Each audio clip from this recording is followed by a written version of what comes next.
प्रिय भक्तों, आज हम एक कथा सुनाने जा रहे हैं जिसे सुनने मात्र से आपके जीवन में सुख संपत्ति और धन की वर्षा होगी। तो चलिए कथा को प्रारंभ करते हैं। पुराणों के अनुसार प्राचीन काल में सिलाद नाम के एक ऋषि थे। वे ब्रह्मचारी थे। ब्रह्मचारी का पालन करते हुए सिलाद ऋषि को बुढ़ापा आ गया। अब उनके मन में एक भय सताने लगा। भय यह था कि मृत्यु के बाद उनका वंश समाप्त हो जाएगा। इसलिए उन्होंने अपने वंश को आगे बढ़ाने के लिए इंद्रदेव की कठोर तपस्या करने का निश्चय किया। एक दिन इंद्रदेव उनकी भक्ति से प्रसन्न होकर प्रकट हुए और बोले, हे मुनिवर, मैं आपकी भक्ति से अत्यंत प्रसन्न हूँ। मांगो, आपको क्या वर चाहिए। इंद्रदेव, मुझे वरदान दीजिए कि मुझे ऐसे पुत्र की प्राप्ति हो जिसे मृत्यु छू भी न सके। मुनिवर, ऐसा पुत्र देने में तो मैं असमर्थ हूँ। आपकी इच्छा तो केवल देव के देव महादेव ही पूरी कर सकते हैं। आप महादेव की तपस्या कीजिए, वह आपकी मनोकामना जरूर पूरी करेंगे। इंद्रदेव के कहे अनुसार सिलाद घने जंगलों के बीच में बैठकर महादेव की कठोर तपस्या में जुट जाते हैं और कई सालों की कठोर तपस्या के बाद उनकी भक्ति से प्रसन्न होकर महादेव उनको दर्शन देते हैं और बोले, सिलाद, मैं तुम्हारी तपस्या से प्रसन्न हुआ। कहो, तुम क्या वर मांगना चाहते हो। हे प्रभु, मुझे आपके समान ही पुत्र चाहिए जो कि अजर अमर हो और जिसको मृत्यु छू भी न सके। यह सुनकर महादेव मुनि सिलाद से बोले, हे मुनिवर, यूँ तो मैं सारे जगत का पिता हूँ, फिर भी तुम मेरे पिता बनोगे। मैं तुम्हारा पुत्र बनूंगा तथा मेरा नाम नंदी होगा। इसके बाद महादेव अंतर ध्यान हो गए। फिर ऋषि मुनि भी खुशी खुशी अपनी कुटिया में चले गए। कुछ समय बाद सिलाद भगवान शिव के नाम से यज्ञ कर रहे थे। उसी यज्ञ कुंड में एक बालक उत्पन्न हुआ। उस बालक का मुख बेहद ही मनमोहक और लुभावना था। वाह, कितना मनमोहक और सुंदर अंश है मेरे शिव जी का। अब तो ऋषि ने शास्त्रों का भी अध्ययन करवाया और फिर जब वह 7 वर्ष का हुआ तो एक दिन ऋषि सिलाद के मित्र और वरुण नाम के 2 सन्यासी आए। ऋषि सिलाद ने उनका खूब आदर सत्कार किया, उन्हें भोजन करवाया। खाइए मुनिवर, खाइए। अगर आपको किसी और चीज़ की भी आवश्यकता है तो मुझे बताइए। नहीं नहीं, हमारा पेट भर गया है, हमें और कुछ नहीं चाहिए। आपका बहुत बहुत शुक्रिया। ऋषि सिलाद के इस सेवा भाव से दोनों सन्यासी अत्यधिक प्रसन्न हुए और जाने से पहले दोनों सन्यासियों ने सिलाद मुनि को आशीर्वाद दिया, लेकिन उनके पुत्र नंदी को कोई आशीर्वाद नहीं दिया। फिर वो जाने लगे तो सिलाद ऋषि ने पूछा, महात्मन, आपने मेरे पुत्र को आशीर्वाद क्यों नहीं दिया। तब उन लोगों ने कहा कि आपके पुत्र की आयु बहुत कम है। हाँ मुनिवर, उसके पास केवल 1 वर्ष का ही समय है। आपके इस पुत्र की आयु बहुत कम है, इसलिए हमने इसे कोई आशीर्वाद नहीं दिया। उन दोनों सन्यासियों की बातें सुनने के बाद अंदर जाकर सिलाद ऋषि फूट फूट कर रोने लगे। तब पुत्र ने पूछा, पिताजी, आप क्यों रो रहे हैं। पुत्र सन्यासियों ने बताया कि तुम अल्पायु हो और इस बात से मैं बेहद दुखी हूँ। तुम ही बताओ, मेरा यह दुख कैसे दूर होगा। पिता के मुख से ऐसी बातें सुनकर नंदी हंसने लगते हैं और कहते हैं, आपने मुझे स्वयं भगवान शिव के आशीर्वाद से पाया है, तो मेरे इस जीवन की रक्षा भी भगवान शिव ही करेंगे। आप इस बात की बिल्कुल भी चिंता ना करो। फिर अगले दिन नंदी अपने पिता से आज्ञा लेकर महादेव की तपस्या करने के लिए नदी पर चले गए और वहां पहुंचकर वह नदी किनारे बैठकर शिव जी की कठोर तपस्या करने लगे। बालक नंदी की कठोर तपस्या देखकर महादेव कुछ समय बीत जाने के बाद नंदी के समक्ष प्रकट हुए, परंतु जब नंदी ने महादेव को देखा तो वह भूल ही गए कि वह लंबी उम्र के लिए तप कर रहे थे।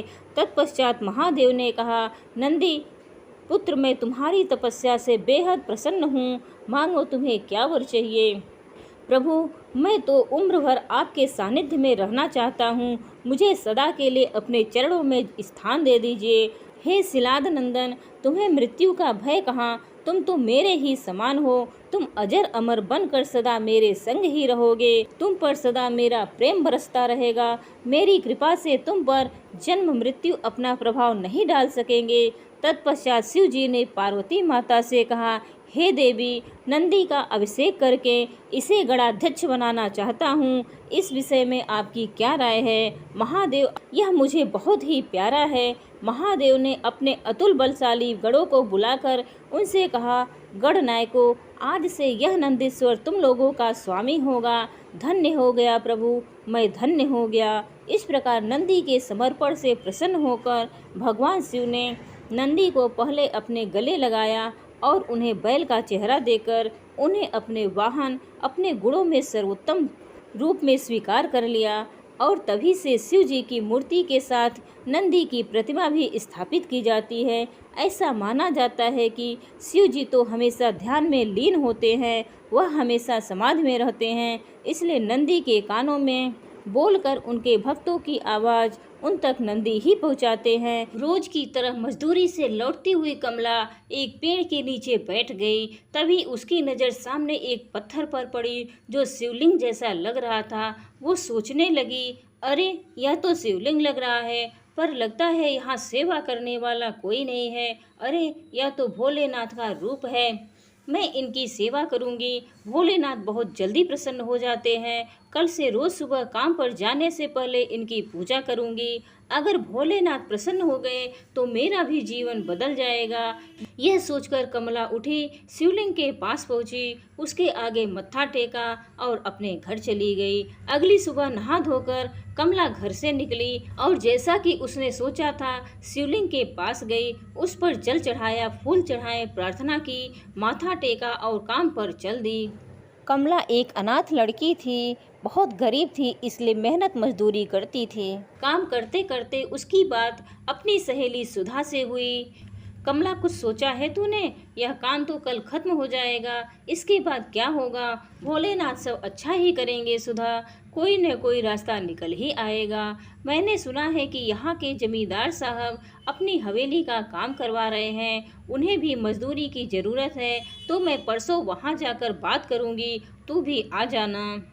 ठीक है, तू जा रही है तो मैं भी चली जाऊँगी। इतना कहकर कमला और सुधा अपने अपने काम में लग गई। 2 दिन बाद सुबह सुबह काम की तलाश में निकलने से पहले रोज की तरह कमला ने शिवलिंग पर जल चढ़ाया, पूजा की और प्रार्थना की। भोलेनाथ, आज मैं एक नए काम के लिए जमींदार के यहाँ जा रही हूँ, मेरी मदद करना, अपना आशीर्वाद देना कि मेरा काम हो जाए। भोलेनाथ का आशीर्वाद लेकर कमला जमींदार के यहाँ पहुँच गई। जमींदार ने कमला को काम समझाया। यहाँ कुछ मजदूर की ज़रूरत है, घर बनाने काम में भी और कटी हुई फसल को संभालने के लिए भी। तुम्हें 2 वक्त खाने के साथ रोज के 200 रुपये मिलेंगे, पर हाँ, काम ईमानदारी से करना। जी सरदार, मैं पूरी ईमानदारी और पूरी मेहनत से काम करूँगी। जमींदार ने कमला को काम पर रख लिया। कमला अपनी सहेली सुधा और दूसरे मजदूरों के साथ मिलकर काम करने लगी। कभी ईंट उठाना, कभी गारा मिट्टी मिलाना, कभी गोदाम में जाकर फसलों को ठीक से रखना। कई दिनों तक ऐसे ही काम चलता रहा। कमला खुश थी कि खाने को तो मिल रहा है, जब काम खत्म होगा तो इकट्ठे पैसे मिल जाएंगे और वो उसके काम आएंगे। वो भोलेनाथ से भी अपनी खुशी को बताती थी, भोलेनाथ, आपकी कृपा से अच्छा काम मिल गया है, मेरे अच्छे पैसे बन जाएंगे। मैंने तो सब तय कर लिया है कि जो पैसे मिलेंगे उनसे मैं पहले घर की छत बनवाऊंगी और कुछ पैसे बचा कर रखूंगी। अगर आगे चलकर कोई काम नहीं मिला तो अपना ही कुछ काम कर लूंगी। मेरी माँ भी सब्जियां बेचा करती थी, मैं भी वही कर लूंगी। बस ऐसे ही अपनी कृपा बनाए रखना। भोलेनाथ की जय हो। इतना कहकर कमला ने शिवलिंग के आगे माथा टेका और काम पर चल दी। आखिर एक दिन काम खत्म हो गया। उस दिन कमला बहुत खुश थी। कमला ने सोचा, जब पैसे मिल जाएंगे तो उन्हें संभाल कर रख लूंगी, मुसीबत के समय काम आएंगे। काम खत्म होने पर जब कमला और सुधा जमींदार के यहाँ पैसे मांगने गए तो जमींदार गुस्से से भरकर बोला, क्या पैसे? कैसे पैसे? मजदूरी के पैसे सरकार, आपने कहा था कि जितने दिन मजदूरी होगी उतने दिन खाना मिलेगा और साथ में 200 रुपये के हिसाब से मजदूरी मिलेगी। अरे क्या बकवास करती हूँ, मैंने ऐसा कब कहा था? अरे मैंने कहा था मजदूरी का काम है, तुम दिन भर मजदूरी करोगी और बदले में तुम्हें 2 वक्त का खाना मिलेगा। तुमने मजदूरी की, मैंने खाना खिलाया, हिसाब बराबर। अब चलो निकलो। यहाँ से अगली बार कोई काम होगा तो आदमी भेजकर बुला लूँगा। नहीं सरकार, आपने कहा था कि 2 वक्त का खाना मिलेगा और साथ में पैसा भी मिलेगा। मजदूरी चाहे तो सुधा से भी पूछ लीजिए। सरकार, अरे मुझे क्या, दूध पीता बच्चा समझा है? साथ में मैं इसे भी सिखा पढ़ा करके लाई होगी। अरे मैं क्या तुम जैसे औरतों की चालाकी नहीं समझता? पहले पेट भर के खाना खा लिया, अब चालाकी से मुझसे पैसा ऐंठना चाहती हो? चलो निकलो यहाँ से, कहीं ऐसा न हो जाए कि मुझे गुस्सा आ जाए और मैं कुछ कर बैठूं। जाओ यहाँ से। कमला और सुधा को समझ आ गया यह इंसान अब पैसे देने वाला नहीं है, चलने में ही भलाई है। कमला और सुधा आंखों में आंसू ले अपने अपने घर चली गई। कमला अपने घर चारपाई पर लेटे लेटे अपनी टूटी छत की ओर देख रही थी। उसकी आंखों में आंसू थे। वह अपने आप से कहने लगी, थोड़े दिनों में बारिश शुरू हो जाएगी। मैंने सोचा था मजदूरी के पैसे मिलेंगे तो छत की मरम्मत करवा लूँगी, पर जमींदार ने तो पैसे देने से इनकार कर दिया।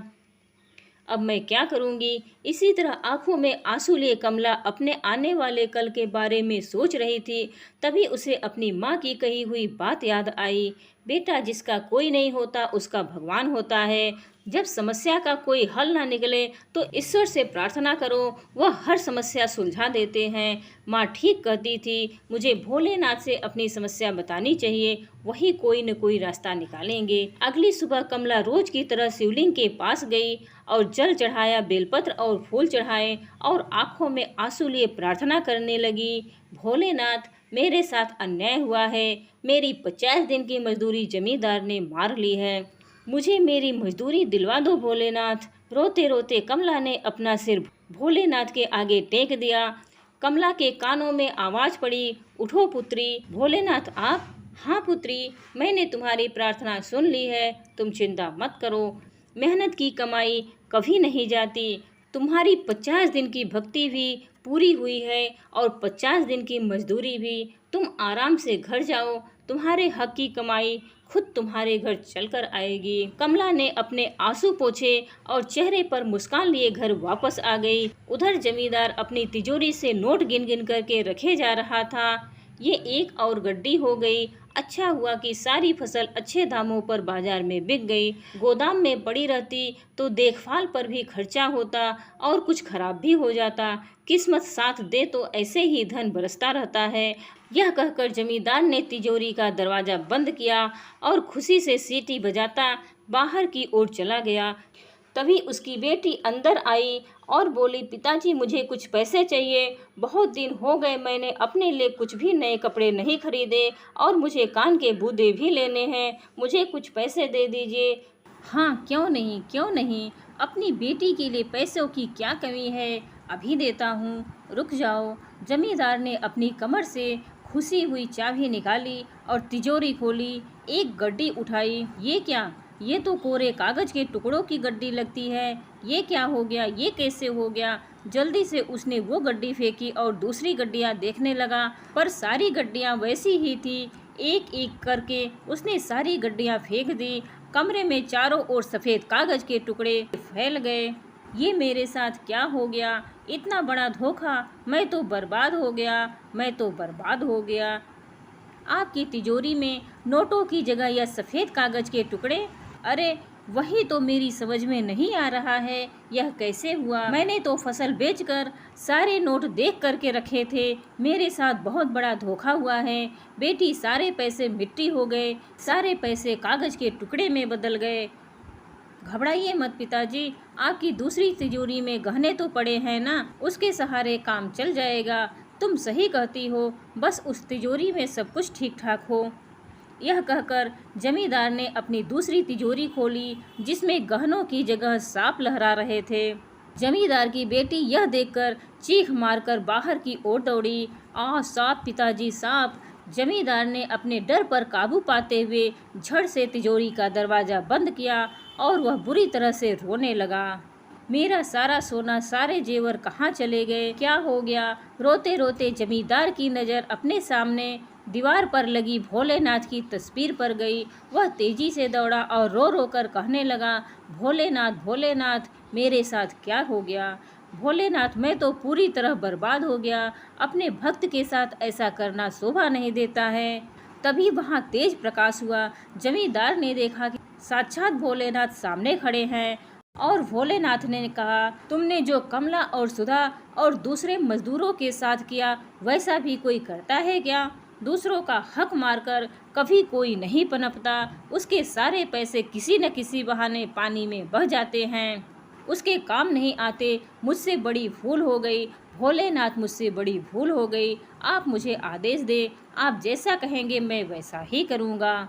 सारे मजदूरों को उसका हक दो। जितने पैसों का वादा किया था उन्हें वो सब दो और गांव में एक लंगर की भी व्यवस्था करो। कभी किसी मजदूर के पास खाने को पैसे ना हो तो उन्हें खाना खिलाओ। ऐसा ही होगा भोलेनाथ, ऐसा ही होगा भोलेनाथ। तो जाओ, देखो तुम्हारा धन पहले जैसा ही है। यह सुनते ही जमींदार के कागज के टुकड़ों की ओर देखा। फिर से नोट बन चुके थे। उसने जल्दी से सबको तिजोरी में रखा। दूसरी तिजोरी खोलकर देखा तो उसमें पहले की तरह जेवर भरे हुए थे। जमींदार ने कमला और सुधा और दूसरे मजदूरों को बुलाकर उनकी मजदूरी दी और गांव में एक लंगर का भी इंतजाम किया। कमला ने अपनी छत की मरम्मत करवा ली थी और अपनी सब्जी की रेड़ी लगाकर बेचने जाने से पहले वह शिवलिंग की पूजा अवश्य करती थी और एक सब्जी भी अर्पित करती थी। भोलेनाथ मेरी अच्छी कमाई करवाना और आशीर्वाद देना कि मेरी कमाई में बरकत भी हो, और फिर सब्जी बेचने चल देती थी। उम्मीद है आप सभी को ये वीडियो अच्छी लगी होगी। हर हर महादेव।